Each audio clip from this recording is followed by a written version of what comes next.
جگہ جگہ یہ سمجھ لیجئے کہ مگرمچھ کے حلق کی طرح ہیں، پھر ایک ایک قدم پر سینکڑوں مگرمچھ بیٹھے ہیں۔ تو ان کا کہنے کا مطلب یہ ہے کہ یہ اس قدر مشکلات ہیں اور اس قدر پریشانیاں ہیں کہ اپنے مقصد کی طرف بڑھنا کوئی آسان نہیں ہے۔ تو اس پوری کیفیت کا خلاصہ اگر ہم کریں تو دو تین نکات میں کر سکتے ہیں۔ ایک تو یہ کہ زندگی کے سمندر کی ہر موج ایک جال کی حیثیت رکھتی ہے، آپ جال میں پھنس بھی سکتے ہیں، اور یہ جال کوئی عام ڈوریوں سے بنے ہوئے نہیں ہیں بلکہ سینکڑوں مگرمچھ منہ کھول کر بیٹھے ہوئے ہیں۔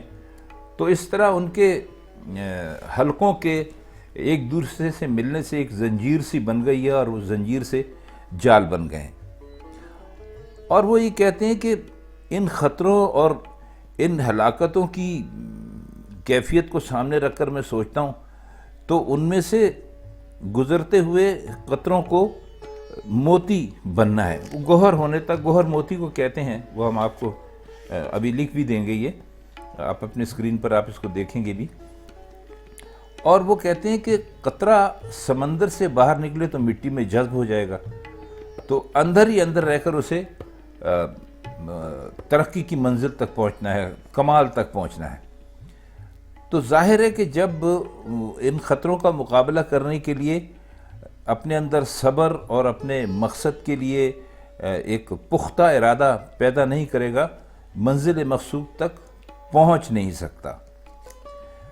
تو اس غزل میں بس یہی کچھ کہا گیا ہے، تھوڑی سی باریک بات ہے، لیکن آپ اگر اس تشریح کو دو تین دفعہ سن لیں گے تو ہمیں امید ہے کہ آپ پر اس شعر کا سارا مقصد بہت ہی آسانی کے ساتھ واضح ہو جائے گا۔ اس غزل کا اگلا شعر ہے کہ عاشقی صبر طلب اور تمنا بیتاب، دل کا کیا رنگ کروں خون جگر ہونے تک۔ اس میں بھی کوئی خاص بہت مشکل الفاظ نہیں ہے، لیکن شعر کی مناسبت سے ایک لفظ جو انہوں نے یہاں کیا ہے وہ ہے رنگ۔ تو رنگ کا مطلب ہے یہاں پر کیفیت سمجھ لیجئے، حال سمجھ لیجئے۔ تو وہ اور صبر طلب جو ہے وہ کہتے ہیں کہ جس چیز میں صبر کی بہت زیادہ ضرورت ہو، وہ کہتے ہیں کہ عاشقی جو ہے وہ تو ایک بہت ہی صبر طلب کام ہے، اور میری تمنا جو ہے کہ میں ان کو پالوں وہ بڑی بیتاب ہے۔ تو کہتے ہیں کہ سمجھ میں نہیں آتا کہ میں کیا کروں، عشق کے لیے صبر کے سوا کوئی چارہ نہیں، اور تمنا بیکار ہے، اور اتنی بے قرار ہے کہ چاہتی ہے کہ ہر مقصد ابھی پورا ہو جائے۔ اب میں حیران ہوں کہ جگر کا خون ہونے تک دل کا کیا کروں گا۔ تو تمنا کا مقام ہے دل، اور صبر کا مقام جگر، اور مرزا نے دل اور جگر کے کام الگ الگ واضح کر دیے ہیں۔ صبر کا خاصہ تو یہ ہے کہ جگر پر زیادہ سے زیادہ بار پڑے اور وہ خون خون ہو کر بہتا رہے۔ تو وہ یہ پوچھتے ہیں کہ بھائی صبر کی آخری منزل پر پہنچنے تک میں دل کو کیوں کر قابو میں لاؤں گا۔ تو مزے کا شعر ہے، تشریح ہم نے کرنے کی کوشش کی ہے، اگر آپ کی سمجھ میں آ گئی ہو تو ہمیں بہت خوشی ہوگی۔ اب اگلا شعر ہے کہ ہم نے مانا کہ تغافل نہ کرو گے، لیکن خاک ہو جائیں گے ہم تم کو خبر ہونے تک۔ تغافل کہتے ہیں غفلت کو، بے پرواہی کو، کسی کی طرف کوئی توجہ نہ دینے کو۔ تو وہی کہتے ہیں کہ یہ تو ہمیں پتہ ہے، ہم تمہیں بہت اچھی طرح جانتے ہیں کہ تم تغافل نہیں کرو گے، ایک نہ ایک دن تم ہماری بات مان لو گے، ہمارے پاس آ جاؤ گے، لیکن اس وقت تک تو ہم مٹی میں مل چکے ہوں گے جب تک کہ تمہیں ہماری اس حالت کی خبر ہوگی۔ تو وہ کہتے ہیں کہ یہ بھی تو ظاہر ہے کہ جب تک آپ کو ہماری خبر ملے گی اور آپ ہمارے حال پر توجہ فرمائیں گے، اس وقت تو ہم ختم ہو کر قبر میں جا کے سو جائیں گے، بلکہ ہمارا جسم بھی مٹی میں مل چکا ہوگا۔ تو شعر میں دراصل محبوب کے تغافل یا اس کی غفلت یا اس کی لاپرواہی کا نقشہ نہایت پراسرار اور دل نشین الفاظ میں کھینچا ہے۔ کوئی بھی اس ذہنی کیفیت کی تصویر نہیں بنا سکتا جیسے کہ انہوں نے اس شعر میں ہمارے سامنے رکھی ہے، کہ سب کے سامنے ایک پوری کیفیت اور ایک پوری تصویر آ جاتی ہے۔ اچھا، اس کا اگلا شعر ہے: پرتو خور سے ہے شبنم کو فنا کی تعلیم، میں بھی ہوں ایک عنایت کی نظر ہونے تک۔ پرتو خور کہتے ہیں سورج کا جلوہ اور دھوپ کی تیزی، جس کی گرمی کی وجہ سے شبنم جو ہے وہ اڑ جاتی ہے۔ آپ نے دیکھا ہوگا کہیں بھی پانی پڑا ہوا ہو تو وہ سورج کی جو گرمی ہوتی ہے وہ اس کو سکھا دیتی ہے۔ تو اس میں اور کوئی خاص مشکل لفظ نہیں ہے، تو ہم اس کے معنی سمجھنے کی کوشش کرتے ہیں۔ تو وہ کہتے ہیں کہ سورج کی روشنی شبنم کے لیے ایک سبق ہے ختم ہو جانے کا، یعنی کرنیں پڑتے ہی شبنم کے قطرے اڑ اڑ کر غائب ہو جاتے ہیں، گویا سورج کی کرنیں انہیں فنا کے مقام پر پہنچا دیتی ہیں۔ تو وہ کہتے ہیں کہ اے میرے محبوب، اسی طرح میری ہستی بھی عنایت کی صرف ایک نظر ہونے تک باقی ہے۔ جب آپ کی نظر عنایت مجھ پر پڑ جائے گی اور جس طرح سورج کی کرنیں شبنم پر پڑتی ہیں، میں بھی اسی طرح فنا ہو جاؤں گا، مر جاؤں گا، ختم ہو جاؤں گا۔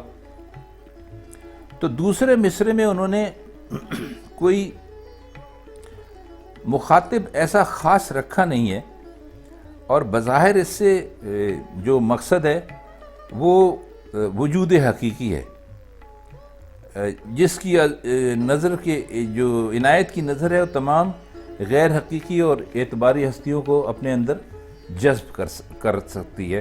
تو آپ اس دوسرے مصرے پر زیادہ توجہ نہ دیجیے، آپ اس کو بس میں بھی ہوں ایک عنایت کی نظر ہونے تک، اس پر ہی اگر آپ اس کو بس رکھیے تو آپ کی سمجھ میں یہ شعر بہت آسانی سے ہو جائے گا۔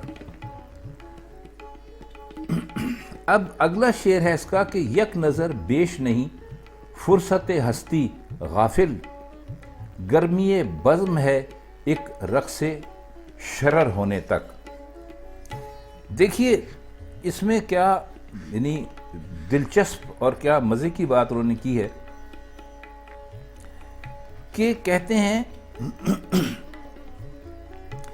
کہ اے غافل انسان، زندگی کی مہلت ایک نظر سے زیادہ نہیں ہے، یعنی نظر اٹھائی، دیکھا اور ختم ہو گئی۔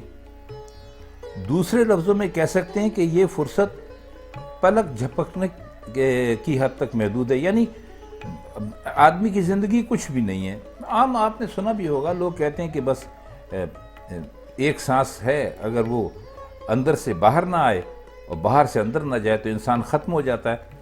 تو یہ اچھی بہت مزے کی انہوں نے بات کی ہے، اور ہستی انسان کو ہی کہا گیا ہے، اور غافل کا مطلب آپ جانتے ہیں، غفلت کرنے والا۔ تو گرمی بزم ہے ایک رقص شرر ہونے تک، ان کا وہ کہہ یہ رہے ہیں کہ یہ جو دنیا کی رونقیں لگی ہوئی ہیں یہ بالکل ایسے ہی ہیں کہ جیسے آپ نے دیکھا ہوگا کہ کہیں پر اگر آگ جل رہی ہو تو اس میں سے چنگاریاں نکل رہی ہوتی ہیں، تو وہ جو چنگاری ہوتی ہے اس کی عمر کچھ زیادہ نہیں ہوتی، بس وہ آگ سے نکلتی ہے، 2-4 فٹ اوپر جاتی ہے اور اس کے بعد ختم ہو جاتی ہے۔ تو اس چنگاری کو، آگ سے نکلنے کو انہوں نے رقص شرر کہا ہے، یعنی چنگاری کا رقص انہوں نے کہا ہے۔